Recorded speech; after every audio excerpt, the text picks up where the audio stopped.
नमस्कार, स्वागत है आपका संवाद 365 में। आपके साथ मैं हूं दिग्विजय सिंह चौहान। हाजिर हूं उत्तराखंड की खबरों को लेकर। आइए नजर डालते हैं उत्तराखंड में क्या कुछ खास चल रहा है, क्या कुछ उत्तराखंड की खबरें हैं।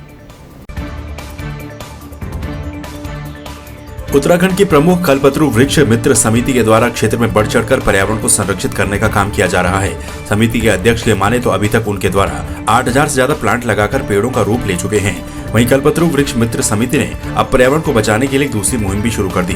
वृक्ष मित्र के 3 सदस्य रामनगर वन प्रभाग के कोसी रेंज और कोटा रेंज के सीताबनी जोन की सफाई कर रहे हैं। उनके इस काम के लिए उनकी क्षेत्र में प्रशंसा भी की जा रही है। देखिए, हम लोग चूँकि कल्पतरु एक संस्था है, उसको हम चलाते हैं, तो उसका मैं अध्यक्ष भी हूँ। और इसी लाइन रोड पे कोसी बायोडायवर्सिटी पार्क हमने बनाया है। क्योंकि लॉकडाउन था, हम लोग को भी समय जा रहा था, तो हमने महसूस किया कि बहुत सारी प्लास्टिक की बोतल, कांच की बोतल, विस्की, बियर के टिन, चिप्स के पैकेट, प्लास्टिक के गिलास, थर्माकोल के पेटे अनगिनत मात्रा में इस सड़क पे जो ये रोड सीतामढ़ी तक जा रही है उसमें पड़ी हुई थी। तो मन बनाया क्यों ना इसका सफाई अभियान चलाया जाए। तो मेरे साथ मेरी टीम के एक पुराने साथी भूपी की एक नई गाड़ी जो लाए थे अभी किया सोनेट खरीद के, उसको हमने कूड़ा गाड़ी का रूप नाम देके उस गाड़ी में हमने कूड़ा उठाना शुरू किया। गाड़ी का नाम हमने दिया है कल्पतरु वृक्ष मित्र कूड़ा गाड़ी।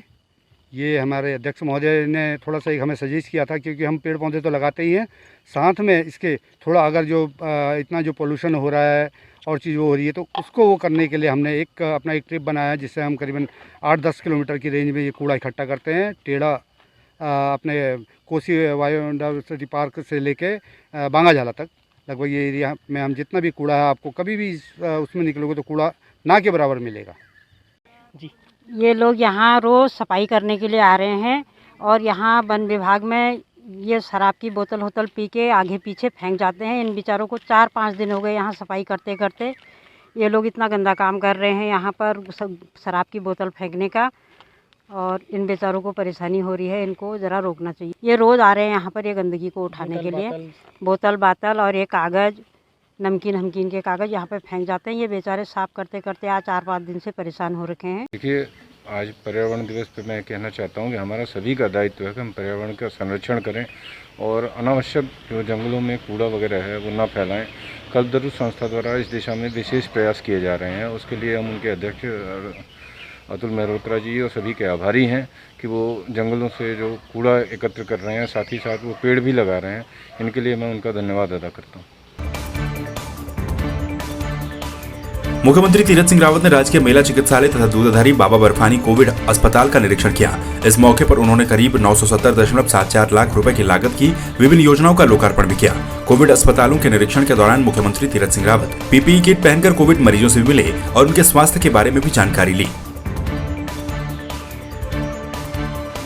बागेश्वर के सामुदायिक स्वास्थ्य केंद्र गरुड़ के लिए राज्यसभा सांसद प्रदीप टमटा ने सीएचसी बैजनाथ में ऑक्सीजन प्लांट लगाने के लिए 35 लाख रुपए दिए थे, जो कि जारी हो गए, जिससे इलाके की जनता को इस ऑक्सीजन जनरेशन प्लांट से भी लाभ मिलेगा। प्रदीप टमटा ने बताया कि पहले ये राशि जिला अस्पताल को दी गई थी, मगर जिला अस्पताल में अन्य मदों से ऑक्सीजन प्लांट के लिए धनराशि उपलब्ध हो चुकी थी। बागेश्वर में भी वहाँ की जिला प्रशासन से अनुरोध था कि वहाँ पर ऑक्सीजन प्लांट लगाया जाए जिला अस्पताल में, लेकिन जिला अस्पताल में के लिए अन्य जगह से धनराशि मिल गई थी। उन्होंने वहां के सीडीओ साहब और अन्य सीएमओ जी ने अनुरोध किया कि इस राशि को बैजनाथ में लगाया जा रहा है। मैंने उनके अनुरोध को स्वीकार करते हुए बैजनाथ में के लिए उस धन का उपयोग करने की अपनी सहमति दी।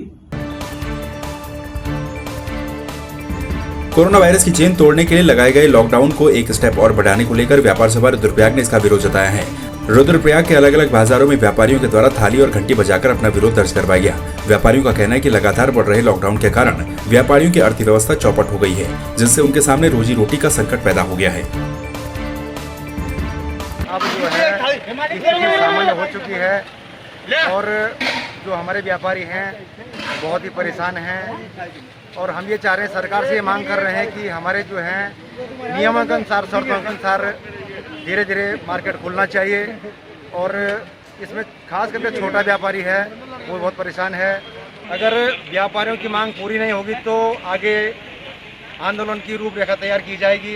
यहाँ पे सरकार के विरोध में प्रदर्शन है, इसलिए प्रदर्शन है कि जान भी और जहान भी इनको अपने व्यापार जो कई महीनों से विगत महीनों से बंद पड़ा हुआ है, धीरे धीरे सरकार को भी अनलॉक करने की प्रक्रिया शुरू करनी चाहिए, जिससे व्यवसायी अपनी रोजी रोटी, अपने घर का लालन पालन कर सके और आम जीवन को भी सुविधा मिल सके। पूरा गाइडलाइन के अनुसार इनकी दुकानें, जैसे सब्जी या डेयरी की दुकानें खुल रही है, उसी प्रकार से इनकी दुकानें भी खुली, गाइडलाइन का पूरा पालन करवाया जाए।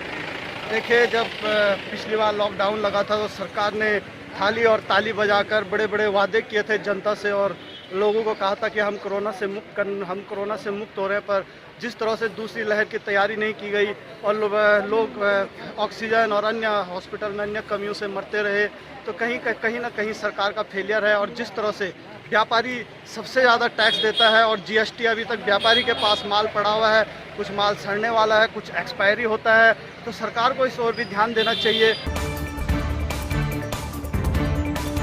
हरिद्वार में गुरुकुल कांगड़ी संघ विश्वविद्यालय के 118 साल पुराने पुस्तकालय को ऑनलाइन कर दिया गया है। गुरुकुल के इस पुस्तकालय में 6000 रिसर्च जर्नल के साथ ही करीब 15 लाख पुस्तकों का संग्रह है। विश्वविद्यालय के पुस्तकालय को ऑनलाइन करने से शोध और छात्रों को इसका बड़ा लाभ मिलेगा। सबको विश्व बंधुत्व के रूप में देखता है, भाई बहन के रूप में देखता है। वेद परमात्मा को अपना माता पिता मानता है। जैसे माता पिता के बीच में कोई एक मीडिएटर नहीं होता, डायरेक्ट संवाद होता है, वैसे ही इस संसार के लोग भी एक ईश्वर को माने और डायरेक्ट उससे संवाद करें। जो हमारा योग दर्शन है, जो वैदिक मनोविज्ञान है, उसमें जो बताए हुए जो मार्ग हैं, जो पथ है अष्टांग योग के रूप में, उसका विश्व अनुगमन करे। वेद पे चर्चा कर रहे हैं और वेद को, जो कि हमारा सबसे पुराना ज्ञान है, उसको जन जन तक कैसे पहुंचाया जाए, उससे हम कैसे कैसे लाभ लें, चाहे वो विश्व शांति हो, चाहे वो आज स्वास्थ्य जो चल रहा है, समस्या से हम जूझ रहे हैं, तो वेद क्या कहता है, वेद कैसे हमारे पास जो ज्ञान है उस ज्ञान को यूज करते हुए इन सारी समस्याओं से हम निपटें, उस पर चर्चा चल रही है। और इस पर चर्चा के माध्यम से हम इतने बहुत सारे कार्यक्रम लेने वाले हैं। पौड़ी में एनएसयूआई के द्वारा जन सहायता कार्यक्रम की शुरुआत की गई है। जिलाध्यक्ष गौरव सागर ने बताया कि इस कार्यक्रम के तहत पौड़ी विधानसभा के दूरस्थ क्षेत्रों में करीब 300 जरूरतमंद परिवारों को राशन और जरूरी सामग्री पहुंचाई जाएगी।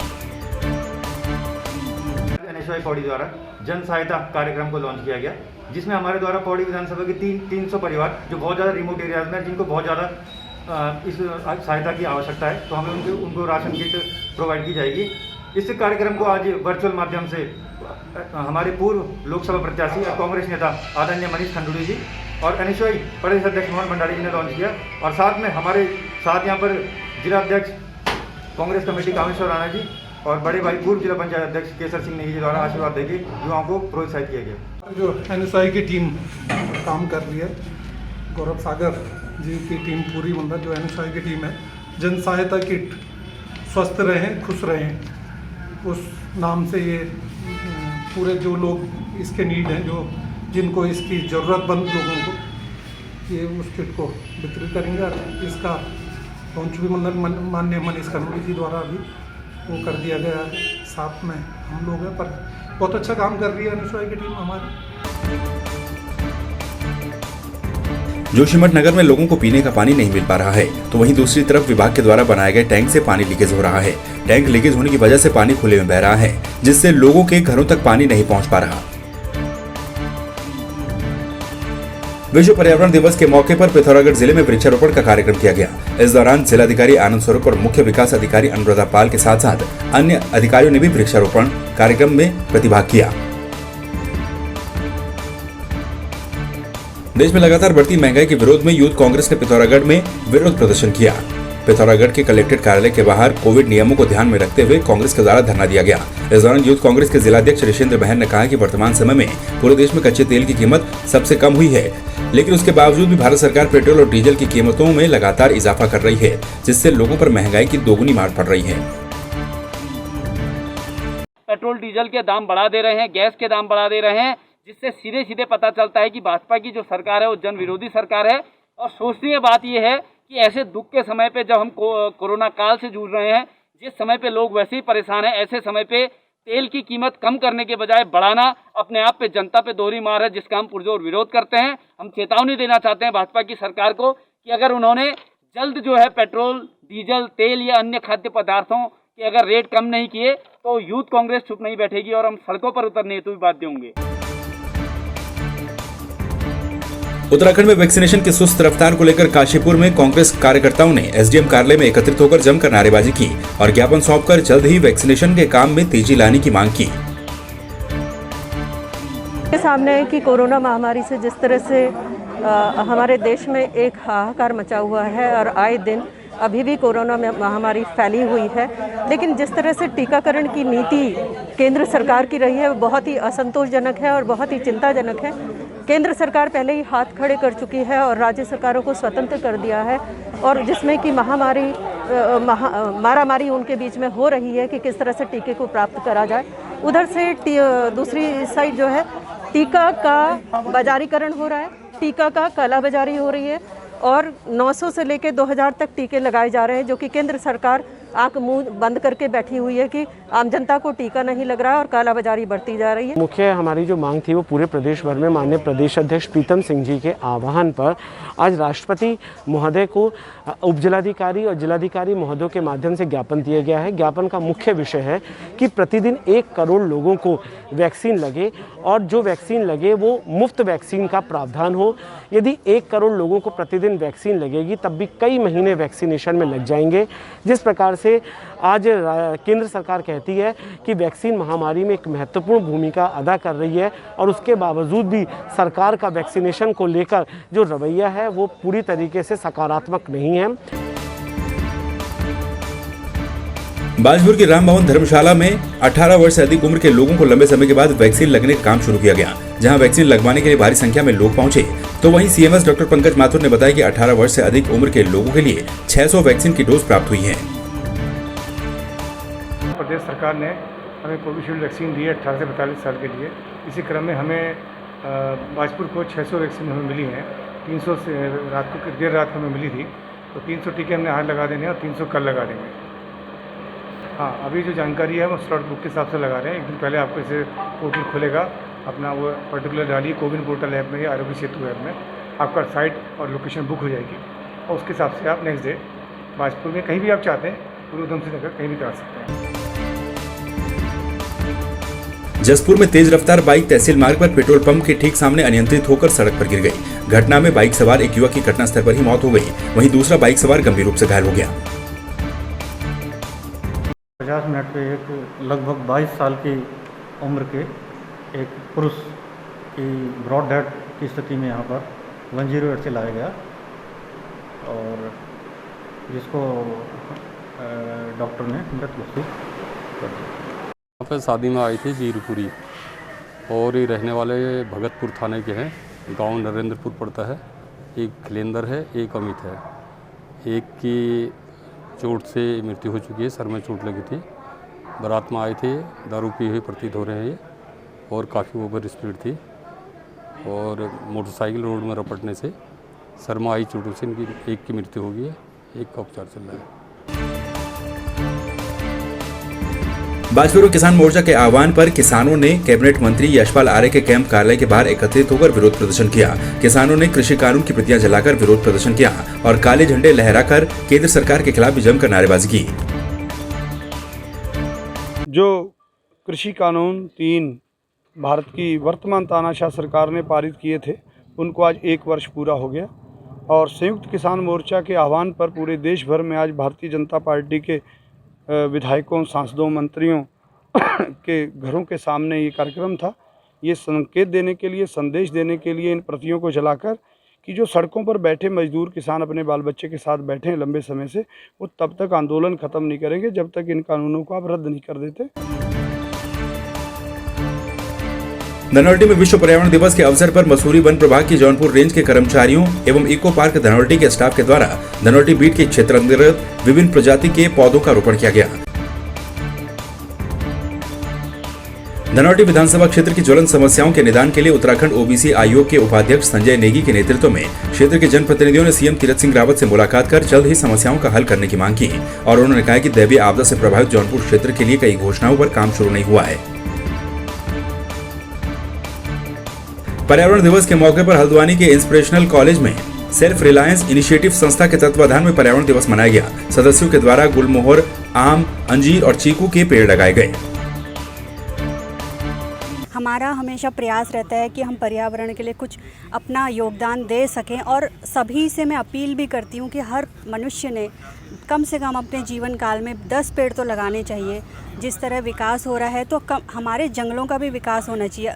कटान अंधाधुंध हो रहा है, नवीनीकरण हो रहा है, जिसके चलते हुए बहुत पेड़ों का कटान हो गया है, जो कि बहुत ज़्यादा आगे आने वाले समय में कठिन समय लेके आएगा। आज जिस तरह की बीमारियां हो रही हैं, कोरोना काल से हम लोग जूझ रहे हैं, तो लोगों को इसके लिए अवेयर होना चाहिए कि कम पेड़ पौधे लगाएं और अपने बच्चों को एक सुरक्षित भविष्य दें। आज हमने करीब 10 से 15 पेड़ हमने लगाए हैं और बात संख्या की नहीं है, बात यह है कि अवेयरनेस की है।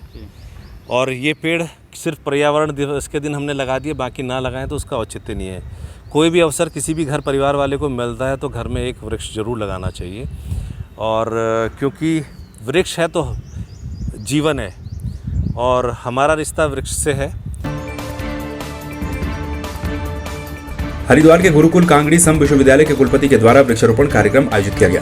कार्यक्रम में औषधीय पौधे सभागार के प्रांगण में लगाए गए। इस दौरान कुलपति रूप किशोर शास्त्री ने कहा कि एक पौधा प्रत्येक अध्यापक और छात्र को प्रत्येक सत्र काल में लगाना चाहिए।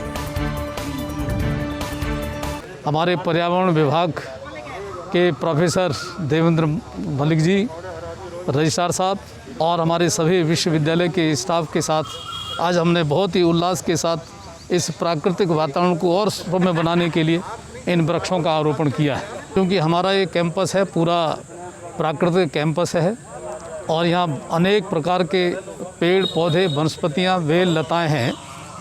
इन्हीं में से हमने जो पेड़ बड़े हो गए हैं उनके जो बीज गिर जाते हैं उनको लेकर के अपने यहाँ खुद कुलपति आवास में हमने उनकी नर्सरी तैयार करी। ये हमेशा से बड़ा हरा भरा प्रांगण रहा है।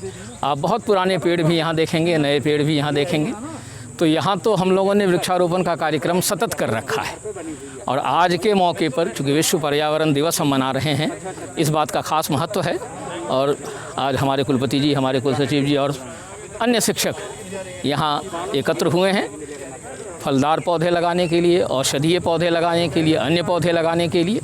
तो इस तरह गुरुकुल कांगड़ी विश्वविद्यालय तो सतत रूप से एक प्रयत्नशील है कि हरा भरा वातावरण हो, हरी भरी प्रकृति हो। कुछ स्पीकर्स को, इन्वायरमेंटलिस्ट को, साइंटिस्ट को बुलाया है जो इसमें 11 बजे से 1 बजे तक शिरकत करेंगे। और ये हमारा यही संदेश है कि हमें पर्यावरण को बचाना है। पर्यावरण का दोहन का, अत्यंत दोहन का एक सबसे अच्छा उदाहरण आज यही है कि आज हम कोविड-19 जैसी महामारी से जूझ रहे हैं। ये एक उसी का करंट उदाहरण है। अगर हम अपने नेचर अर्थ को पहले से ही बचा के चलते हैं तो ये स्थिति नहीं आती। टिहरी पहुंचे शहरी विकास मंत्री मदन कौशिक ने बीजेपी जिला अध्यक्ष के घर जाकर उनके माता पिता के देहांत पर शोक संवेदना व्यक्त की और बीजेपी ऑफिस में कार्यकर्ताओं के साथ बैठक भी ली। मंत्री बंशीधर भगत ने कोविड महामारी के दौरान सरकार और संगठन के द्वारा किए जा रहे कार्यों की सराहना भी की। सरकार को सीएम नहीं लाते हैं, सरकार को मंत्री नहीं लाते हैं, सरकार को कार्यकर्ता लाते हैं। कार्यकर्ता सब हमारे मजबूती के साथ खड़े हैं। मैं समझता हूँ कि कार्यकर्ता के बल पर बहुत अच्छे ढंग से भारतीय जनता पार्टी की सरकार प्रदेश में आएगी। जो केंद्रीय नेतृत्व हमारा है उसकी अच्छी छवि है, उसका नेतृत्व पूरा देश नहीं विश्व मान रहा है। फिर हमारे माननीय मुख्यमंत्री तीरथ सिंह रावत जी हैं, बहुत सीधे सरल स्वभाव के हैं, लोगों की सुनते हैं।